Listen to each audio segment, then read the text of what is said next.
Hola, bueno, esta vez vamos a tratar de comentar, aproximar, más que nada un ejercicio de aproximación a la obra de Cervantes, la magistral, Don Quijote de la Mancha.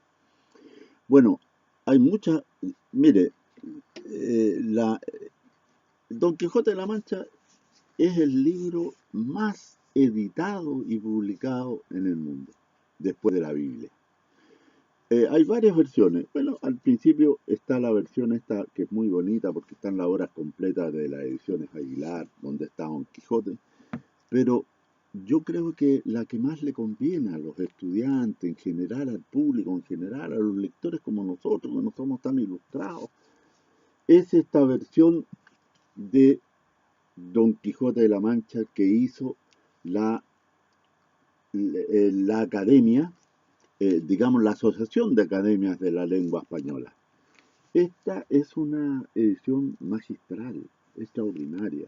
¿Por qué razón? Porque tiene unos prólogos, en primer lugar, de Mario Vargas Llosa, un artículo que se llama Una novela para el siglo XXI.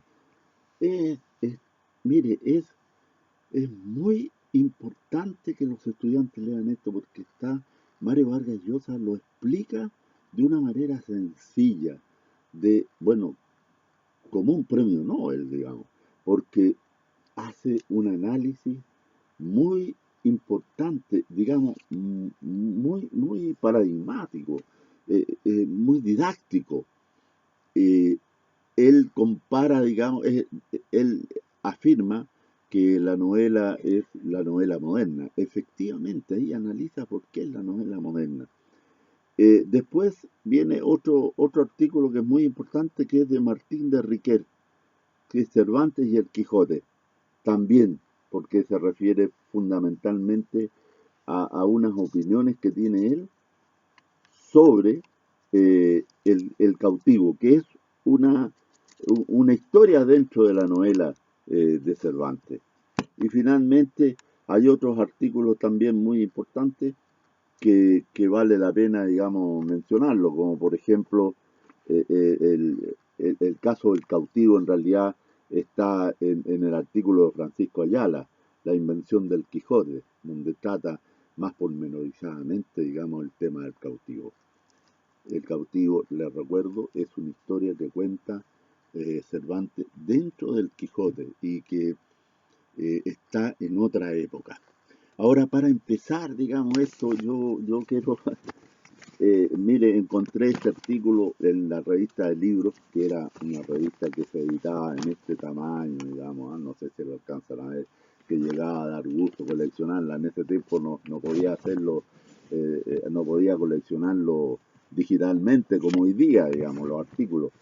Pero aquí, digamos, hay una conferencia que es bien interesante de Borges y que la hizo en inglés y que la tradujo don Julio Ortega.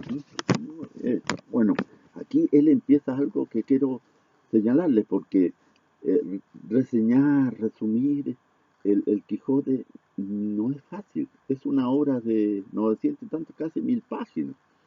Entonces aquí él empieza esta conferencia, le voy a leer para que se den cuenta cómo un erudito, un escritor magistral como fue Borges, empieza a abordar y a comentar y a analizar el Quijote. Puede parecer una tarea estéril e ingrata discutir una vez más el tema de Don Quijote, ya que se han escrito sobre él tantos libros, tantas bibliotecas, enteras, bibliotecas aún más abundantes que la que fue incendiada por el piadoso celo del sacristán y el barbero, el cura y el barbero. Ya vamos a atender ese tema que es bien interesante, porque cita unos libros que vamos a verlo. Bueno, eh, yo quería leerles algo en relación, porque esto a veces dicen, este es un clásico. Bueno, uno dice, bueno, es un clásico, ¿ah? Yo escribí una notita aquí en su oportunidad cuando hice el análisis por escrito que quiero compartir con ustedes. Se puede decir que todos los escritores escriben sobre el polvo de la tierra con el dedo, que la vida, empujada por el viento incontenible del tiempo, se encarga de ir borrando. Dicen que así lo hizo Jesucristo cuando la turba intentaba apedrear a una adúltera, sin que nadie supiera lo que escribió. Los libros clásicos tienen el mérito que le da ese mismo viento que en vez de cubrir sus páginas con el olvido, se encarga de despejar el polvo que las cubre a través del tiempo. Algunas veces aparece despejada alguna obra que injustamente estaba cubierta por un huracán de fanatismo o un tornado de censura. Se puede decir que Don Quijote de la Mancha de Miguel de Cervantes Saavedra es la obra clásica por antonomasia del idioma español, así como Hamlet lo es del idioma inglés. O si ustedes lo prefieren, Cervantes es el estandarte de la lengua española, como lo es Shakespeare de la inglesa. Bueno, eh, esto, el Quijote tiene en realidad dos narradores, como bien lo explica Mario Vargas Llosa. Uno es un árabe, Cide Hamete Benengeli, a quien nunca leemos directamente. El otro es un narrador anónimo que nunca se identifica y que traduce del árabe, o sea, de lo que escribió Cide Hamete Benengeli, traduce todo lo que allí se relata. Bueno, una breve reseña de Alonso Quijano. Yo quiero aquí señalar que escuché y vi, digamos, en el YouTube a una señorita, Sofía se llama, Sofía, que es una youtuber, que lo hizo muy bien, a pesar de que se alarga un poco, pero lo hizo bien, si el libro es difícil de reseñar, digamos. Y, y que asocia, el libro hizo una imagen muy bonita, porque mientras Mario Vargas Llosa define que el Quijote es como una caja china, donde se van abriendo compartimientos y salen otras cosas. Bueno, la niña dice que el libro es como una de las muñecas rusas. Las muñecas rusas esas que uno levanta y sale otra muñeca y después la otra la levanta y sale otra y que parece, digamos, parece algo infinito. Eso en parte es en lo que es el Quijote. Es un relato que parece infinito, porque van apareciendo a través de las aventuras del Quijote, van apareciendo una historia, otra historia, en fin, varias historias. El libro fue publicado en dos partes. La primera parte, Cervantes tenía 58 años. Ojo, 58 años. Fue en el año 1605. Y después que escribió la primera parte, pasaron 10 años. Se diría que el Quijote y Sancho Panza siguieron cabalgando en su mente, en su creación, durante 10 años, sin que él volviera a escribir sobre estos personajes. Pero después de 10 años, el año 1615, con 68 años, 10 años más, escribió la segunda parte. Y lo hizo también porque quiso rebatir un Quijote que salió apócrifo, un falso Quijote escrito en forma apócrifa, falsa, por un tal Avellaneda. Y lo curioso y lo moderno es que el propio Cervantes, en esta segunda parte, cita ese libro y precisamente denuncia de que en el relato propiamente tal, y denuncia que ese es un Quijote falso, que no es el verdadero Quijote. Bueno, eh, en el prólogo de la página 14, en boca del supuesto amigo, se expone el propósito del libro. Vamos a leerlo porque es importante. ¿Qué opina Cervantes de su libro? Digamos, ¿por qué lo escribió? ¿Qué piensa él sobre su libro? ¿No es cierto? Y aquí está. El amigo, un amigo imaginario que le aconseja lo que tiene que ser, lo que debe decir, digamos, en su introducción, le dice a Cervantes: procurad también que, leyendo vuestra historia, el melancólico se mueva a risa, el risueño la acreciente, el simple no se enfade, el discreto se admire de la invención, el grave no la desprecie, ni el discreto se deje de alabarla. Esos son los propósitos, fíjese, de, de, de Cervantes, que lo deja establecido. A propósito, siempre se acostumbraba que en el prólogo de la obra se tuviera, digamos, algún escritor importante que alabara la obra. Bueno, en el caso de Cervantes no lo pudo hacer, incluso le pidió a López de Vega que lo hiciera, pero López de Vega no lo hizo. Y ahí surgió una enemistad que se alargó a través del tiempo. Incluso algunos sospechaban de que el Quijote falso era de Avellaneda, se refería a él como un viejo, en fin. En ese aspecto López de Vega no se portó bien, pero los escritores, como cualquier hombre, no pueden ser perfectos.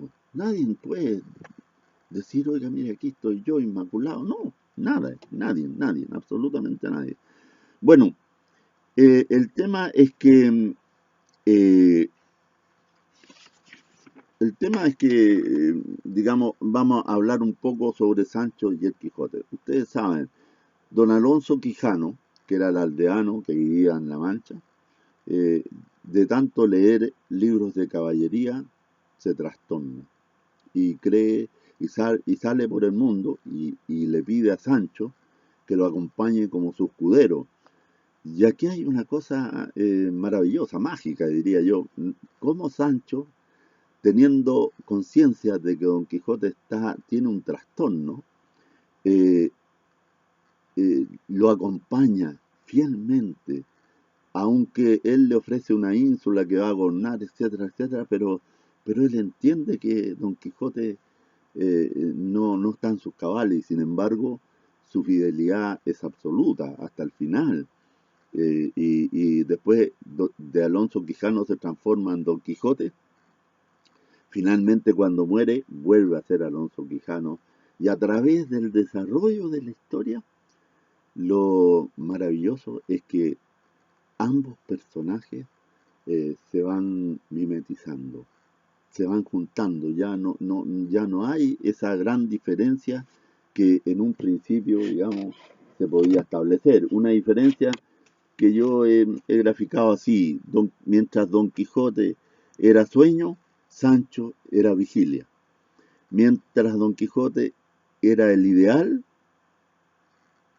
Sancho era real, lo real, digamos, representaba lo real. Bueno, Don Quijote se refería al espíritu, era puro espíritu, ¿no es cierto? Eh, Sancho era carne. Y mientras Don Quijote era ficción, Sancho era vida. Por eso quizás hasta la figura de ambos es diferente. Sancho, Don Quijote, más o menos 50 años, era flaquirucho, flaco, delgado, alto, mientras que Sancho era gordito, siempre proclive a la buena mesa, a las comidas, siempre pendiente del dinero, del cómo es la vida, digamos. Entonces aquí hay una, una, digamos, un concepto sincrético que hay que limpiar, hay que despejar. El hecho de armonizar cómo es la vida, fíjese. La vida es la conjugación entre lo que es el espíritu y lo que es lo material, ambas cosas. Así es la vida. Ninguno puede desechar al otro. Y eso se va dando a través del tiempo. Las aventuras del Quijote son muchas. Una de las más, una de las que más se repite es la, la, la de los molinos de viento, ¿no es cierto? La de las bolsas de vino, en fin, los molinos de viento que el Quijote confunde con gigantes, ¿no es cierto? De los libros de caballería de Amadís de Gauda. Bueno, eh, era muy popular en ese tiempo en que escribió Don Quijote en 1605, era muy popular los libros de caballería. Y Don Quijote, y siempre se trataba por parte de los intelectuales de echarlos abajo, porque en realidad no eran una literatura tan importante ni tan relevante. Sin embargo, Cervantes lo consigue parodiando con una sátira sobre estos libros y los desubica a través del tiempo. Bueno, ya dijimos, es una novela moderna porque el relato intercala digamos, intercala otras historias que en algunos casos son de otro tiempo, no son del tiempo, porque, bueno, se supone que esto es en el año, digamos, no solamente el año 1605, sino que anteriores, donde incluso Cervantes recoge algunas experiencias que él mismo vivió. Bueno, como por ejemplo, uno de los relatos que me voy a detener un poco es el relato del cautivo. El cautivo, en síntesis, es un hombre que está prisionero de los turcos y que es liberado gracias a una doncella que lo elige a él, una doncella otomana, o sea, una doncella turca que lo elige a él, y que finalmente esa doncella traiciona al papá que era musulmán y se va con él. Ese es en síntesis, muy abreviada, muy grosera quizás la síntesis, pero es lo que ocurre. ¿Por qué me detengo en este relato? Porque hay que recordar que Cervantes le destrozaron una mano en la batalla de Lepanto. ¿Qué fue la batalla de Lepanto? Fue una de las más importantes de esa época, del año 1561, me parece por ahí. Fue la más importante porque fue una batalla naval inmensa, donde incluso algunos cronistas dicen el agua del Mediterráneo se tiñó de rojo. Era una batalla entre los musulmanes, los otomanos y los turcos contra una alianza que hicieron los cristianos, entre España, Venecia y Malta, me parece que. Entonces, esa alianza de cristianos, claro, tenía más ventaja, incluso bélica, fue la que triunfó. Era una batalla religiosa, pero en el trasfondo se trataba de tener dominio sobre el Mediterráneo, sobre el mar Mediterráneo y sobre los países que estaban en el Mediterráneo. Sí, ese era el fondo de la cosa. Bueno, en esa batalla, también, no exactamente en la batalla, pero por esa época fue estuvo preso Cervantes. Recordemos que el Quijote empezó, digamos, empezó su, eh, empezó su libro eh, en prisión, en prisión. Y aquí es donde quiero detenerme un poco. Quiero hacer un comentario especial por este relato, porque este relato inspiró a Mary Shelley para recrear esta historia en su propio libro Frankenstein. Eh, bueno, ese libro Frankenstein, ustedes saben que una noche se juntaron Lord Byron y el poeta Shelley con su mujer, Mary Shelley, y crearon un concurso porque había una tempestad, qué sé yo, y quién hacía una historia, quién era la historia más importante. Y empezaron a escribir, claro, los dos escritores rápidamente no tuvieron la disciplina y quien siguió con la historia hasta el final fue Mary Shelley, que precisamente hizo este libro Frankenstein, que es Frankenstein, todo el mundo lo identifica con el monstruo. No, el monstruo no es Frankenstein. El que el Frankenstein fue el doctor que creó a este monstruo, a esta criatura, como le dice Mary Shelley, que era Víctor Frankenstein. ¿Mm? Eso es importante. Ahora, hay un libro que tiene una referencia, porque eso es importante que uno vaya eh, tocando ciertas referencias, soslayando estas cosas. Miren, este libro, que es muy importante, Santiago Posteguillo, el escritor español, La noche en que Frankenstein leyó El Quijote.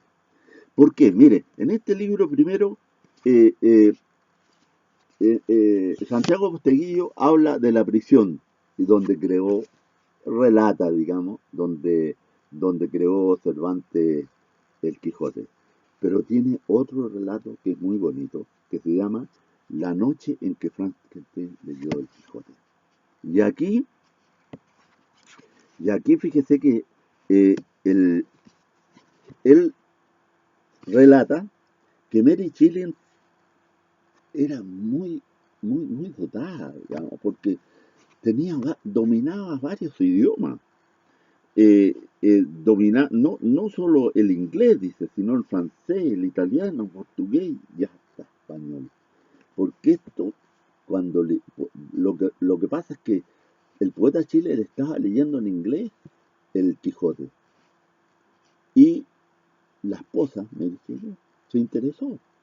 Lo leyó en inglés y le interesó tanto que quiso leerlo en español y aprendió español precisamente. Tanto le gustaron el Quijote y su lectura por parte de su esposo en 1816, cuando ocurrió esto, que 4 años después, en 1820, volvió a leerlo, después de haber iniciado el estudio del español. Pero esta vez lo leyó directamente al castellano. Bueno, y aquí es donde Santiago Posteguillo, registra este hecho. Y por si quedan dudas, Mary Shelley decidió recrear la famosa historia del cautivo del Quijote, primera parte, en el capítulo 14 de la versión corregida de 1831 de Frankenstein. Lo recreó, fíjate, lo recreó a su manera. Estas cosas son las importantes, las aproximaciones que yo quiero hacer, digamos, para complementar la lectura del Quijote. Eh, bueno, hay una frase, yo quería partir con esto, pero bueno, que dice, ladran, Sancho, señal que cabalgamos. Nunca, pero nunca aparece en el Quijote. Nunca.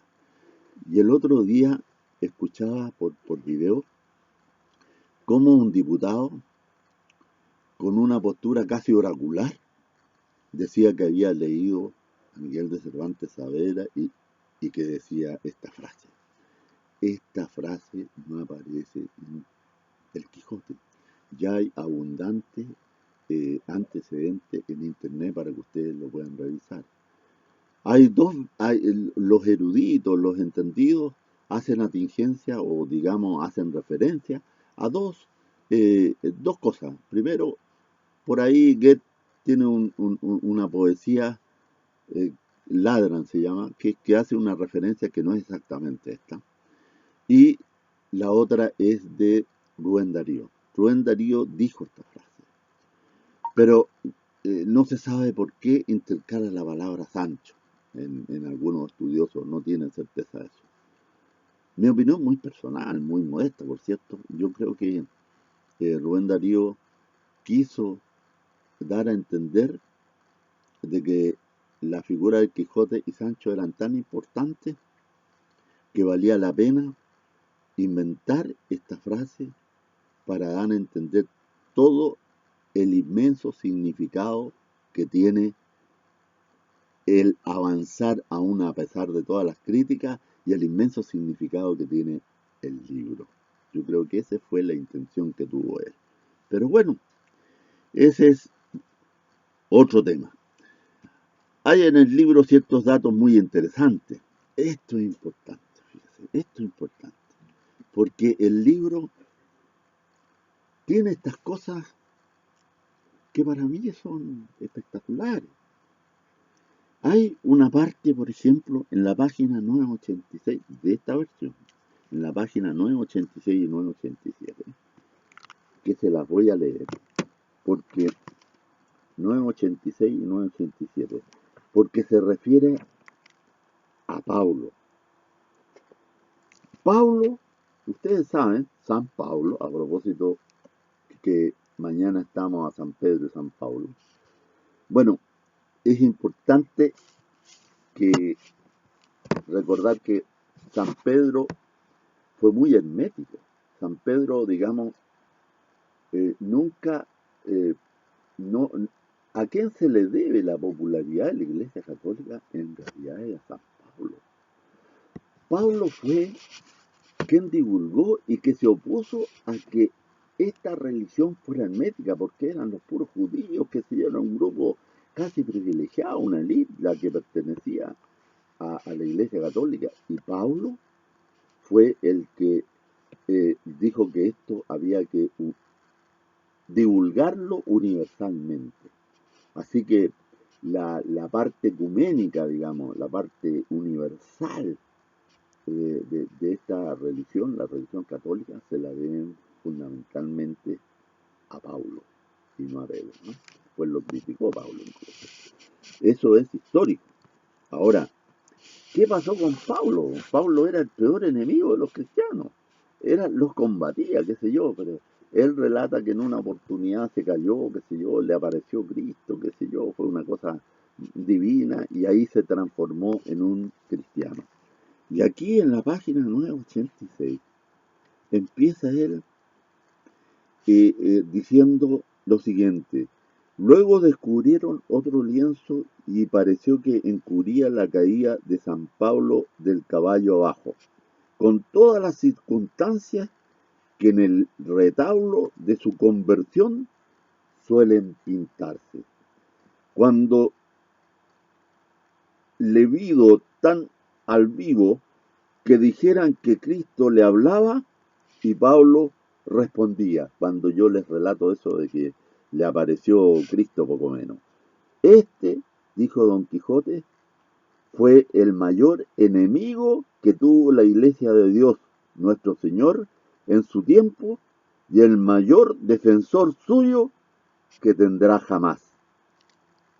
Caballero andante por la vida y santo a pie quedó por la muerte. Bueno, fíjese la cultura que tenía Cervantes en el fondo, ¿eh? Porque también estaba interiorizado de todo esto, ¿eh? Ahora, fuera de esto hay otros relatos que yo quisiera. Ahora, uno se pregunta, bueno, por cierto, todos los El Quijote tienen una enseñanza universal. Y está, digamos, claro, el libro está escrito en un castellano muy liberal de aquella época, por eso que es importante esta edición, porque tiene muchas notas explicativas abajo que va simplificando la lectura, la va haciendo más didáctica.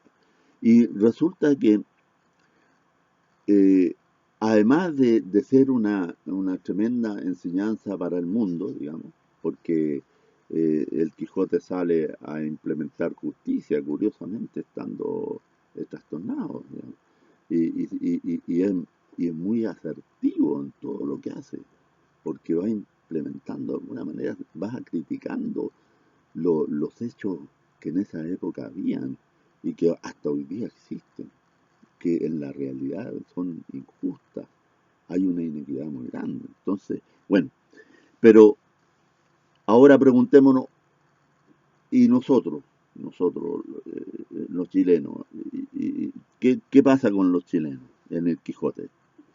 Bueno, pasa bastante, porque resulta que quien haya leído el Quijote podrá ver que en la página 68, fíjense ustedes, de esta versión, insisto, no se vayan a confundir, de esta versión que yo les he dicho, de las academias. Bueno, en la página 68 hay dos referencias muy importantes directas. ¿A quién? Al libro La Araucana que escribió Alonso Arcilla y Soldino. En la página 68, cuando el cura y el barbero, tal como habíamos citado a Borges, empiezan con la sobrina de Alonso Quijano, qué sé yo, y el resto de la familia del Quijote, empiezan a ver que lo había trastornado porque ya estaban preocupados, empiezan a revisar la biblioteca y se dan cuenta, empiezan a incendiar todos los libros de caballería que ya le habían provocado ese mal a Don Quijote, a don Alonso Quijano, digamos. Bueno, aquí hay dos cosas importantes, porque encuentran la Galatea, entre los libros que encuentran la Galatea de Miguel de Cervantes. La Galatea. Dice, la Galatea de Miguel de Cervantes, dijo el barbero, muchos años ha que es grande amigo mío ese Cervantes, y sé que es más versado en desdichas que en versos. Su libro tiene algo de buena invención, propone algo y no concluye nada. Es menester esperar la segunda parte que promete. Quizás con la enmienda alcanzará del todo la misericordia que ahora se le niega. Y entre tanto que esto se ve, tenedle recluso en vuestra posada, señor compadre. Que me place, respondió el barbero. Y aquí vienen tres tomos juntos.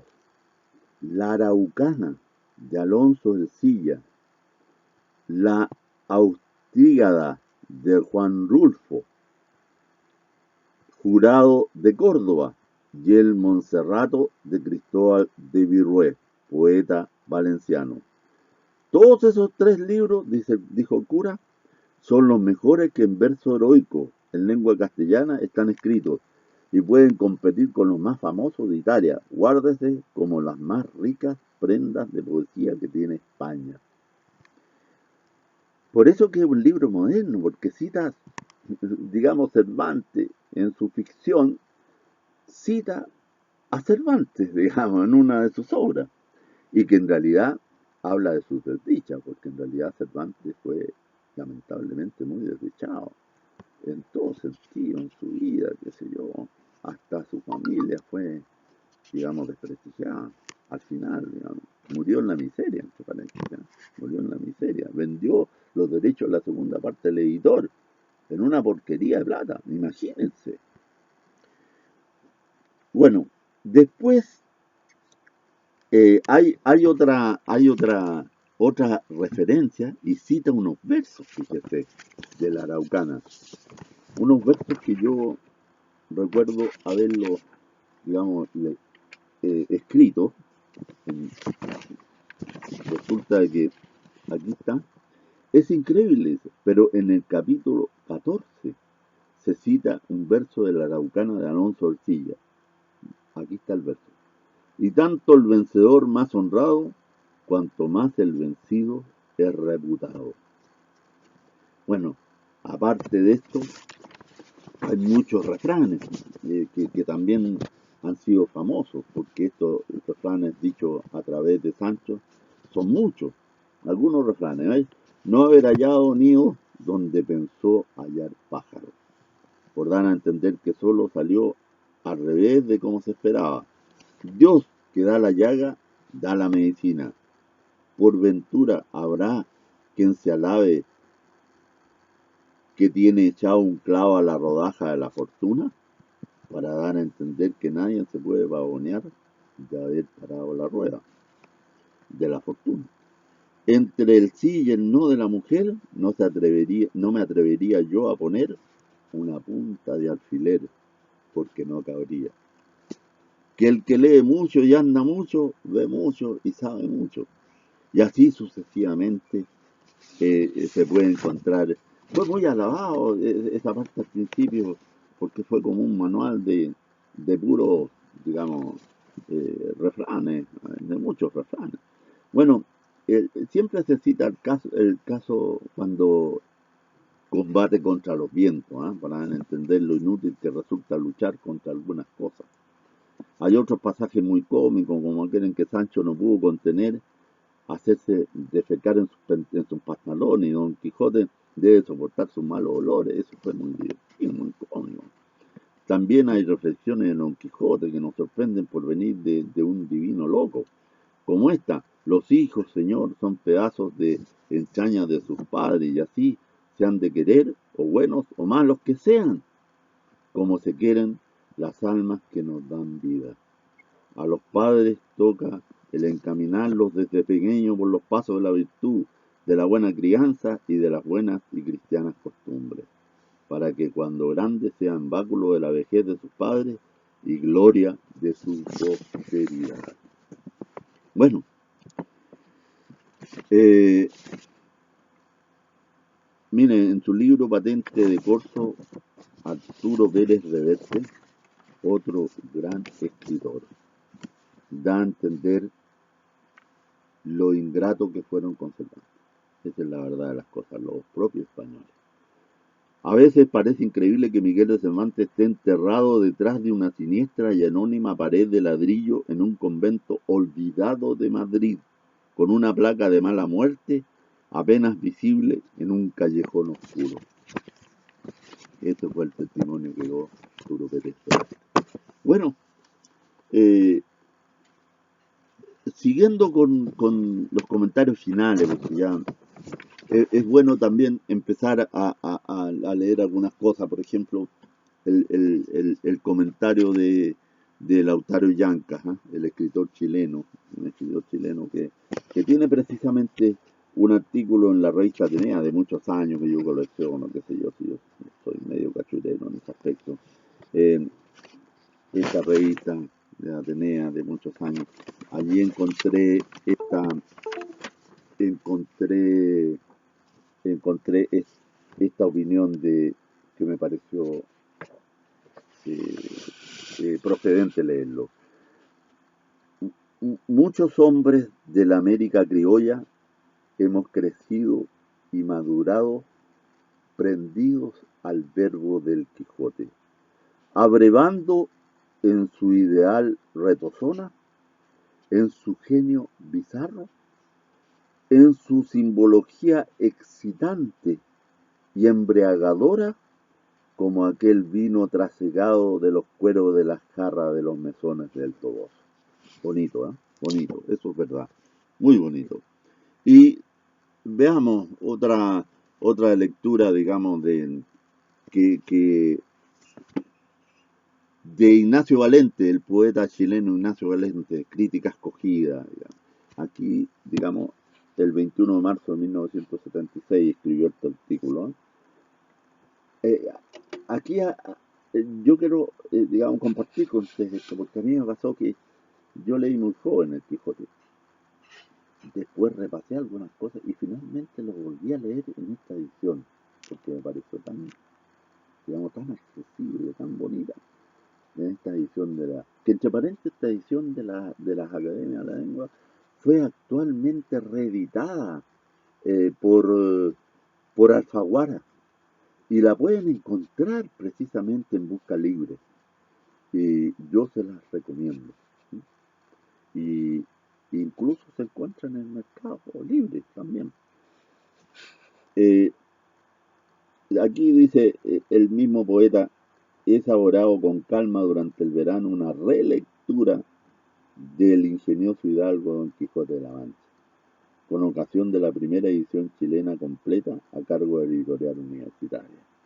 Bueno, leía en el día de hoy, es decir, en un tiempo de múltiples experimentos narrativos, sorprende la vigencia antigua y perenne que posee en el género novelístico, la calidad de la historia que se cuenta.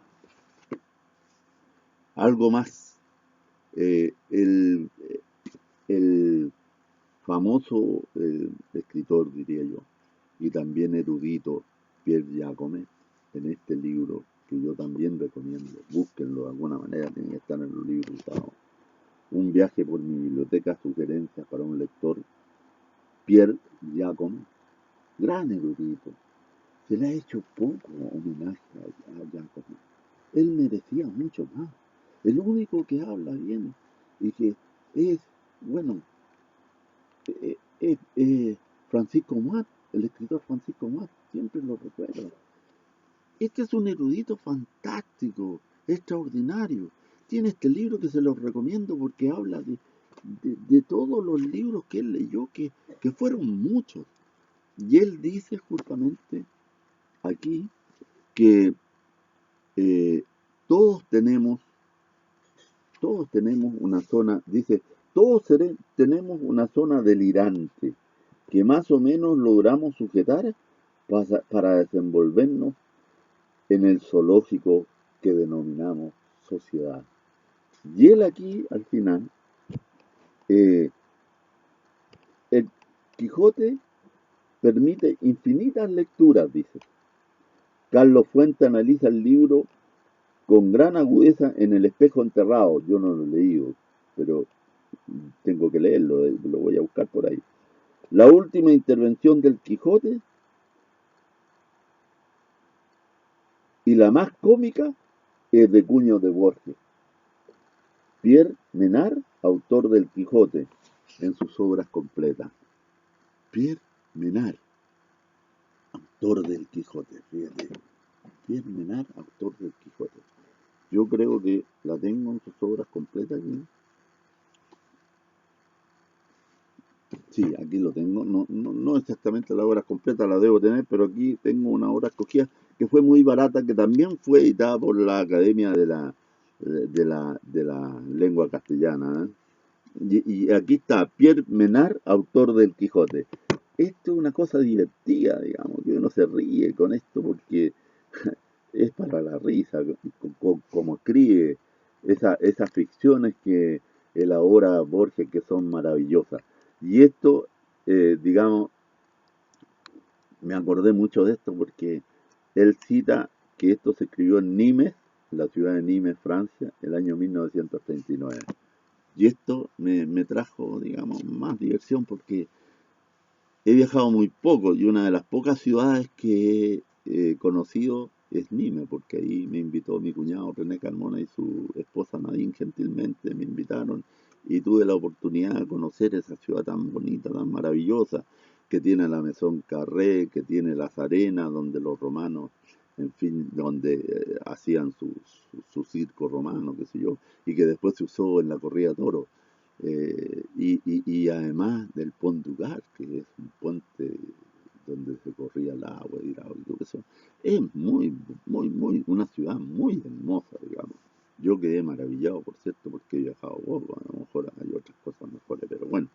Borges también tiene otra historia que está en su libro Otras Inquisiciones de 1952, donde relata las magias parciales del Quijote y se refiere fundamentalmente a que en el ejercicio en el ejercicio de escritura que él hace eh, lo desarrolla tan bien que él fundamenta que el hecho de que el Quijote, digamos, relate cosas del mismo allí en su obra, así como Hamlet, él mismo puso una obra de teatro y representó una obra de teatro y se ve el drama que él está viviendo, o sea que ellos mismos ven el drama, junto con las mil y una noches que Sherezade le cuenta lo que le pasa a la propia Sherezade, entonces al rey que la tiene cautiva. En fin, allí habla de tal manera que da a entender que hasta no solamente estas cosas son ficticias, sino que hasta el lector está en un lugar ficticio. Fíjese, encachado lo que está diciendo. Y finalmente, para terminar, porque ya me he alargado mucho y disculpen, pero era necesario la obra de 900 y tantas páginas, digamos. No he reseñado casi nada, pero bueno, ah, como dije yo en un principio, esta es una aproximación. Ojo, una aproximación. Eh, el genio poético de León Felipe, un poeta español. Aquí tiene una pequeño artículo que dice Don Quijote es un poeta prometeico, ¿no? Prometeico, liberador. ¿Eh? Recordemos que Prometeo le robó el fuego al Olimpo para llevárselo a los hombres, lo que le costó muy caro. Eh, bueno, aquí dice, la metáfora poética desemboca entonces en la gran metáfora social, cuando el hombre doméstico, egoísta y tramposo degrada el mundo y todo lo rebaja, cuando las cosas no son lo que deben ser, lo que pueden ser. El mecanismo metafórico del poeta es el primer signo revolucionario, y antes denuncia nuestras miserias el poeta que el moralista. Eh, bueno, yo personalmente creo que es importante que yo le digo a mis compañeros tertulianos siempre, es importante desarrollar siempre el espíritu crítico de uno. Eh, no porque los demás anden diciendo, por ejemplo, por dar un ejemplo, que el Ulises se andan ufanando, dime que tú ufanas y te diré que mira, ojo, eh, que se ufanan de haber leído el Ulises de Jim Joyce, o han leído a Proust, etcétera, etcétera. Mire, fíjese que Borges dice que Jim Joyce fracasó en el Ulises por no haber llegado, digamos, al público en general. Fíjese, son opiniones audaces, y esa nunca tiene que perder, así como Don Quijote nunca perdió, no Alonso Quijano, sino que el Quijote nunca perdió su fe en dar, en implementar, en impartir justicia. Uno nunca debe perder su identidad y siempre ser sincero, honesto y decir, esto me gustó, esto no me gustó. La lectura es para disfrutarla, no es para exhibirse de que uno sabe más o menos, es para disfrutarla. Y uno tiene que tener la sinceridad de decir, oigan, miren, su propia identidad, uno, esto lo disfruté, o esto no me gusta. Por último, no importa que el resto del mundo, así como Don Quijote se enfrentó a todo el resto del mundo, diga lo contrario. Lo importante eres tú, siempre tu identidad, tu espíritu crítico. Voy a terminar, ya que me alargué tanto, voy a terminar con, con una con el mismo León Felipe, que digamos tiene una poesía muy hermosa que se refiere a Don Quijote y que yo quisiera también compartir con ustedes. ¿Eh? Permítame, lo tengo acá. Esta es la poesía. Por la manchega llanura se vuelve a ver la figura de Don Quijote pasar. Va cargado de amargura, va vencido el caballero de retorno a su lugar. ¿Cuántas veces, Don Quijote, por esa misma llanura, en horas de desaliento, así te miro pasar? ¿Y cuántas veces te grito, hazme un sitio en tu montura y llévame a tu lugar? Hazme un sitio en tu montura, caballero derrotado. Hazme un sitio en tu montura, que yo también voy cargado de amargura y no puedo batallar. Bueno, pásenlo bien. Sé que estamos en cautiverio, que diablo, hay que hacerlo y que lo pasen muy, muy, pero muy bien.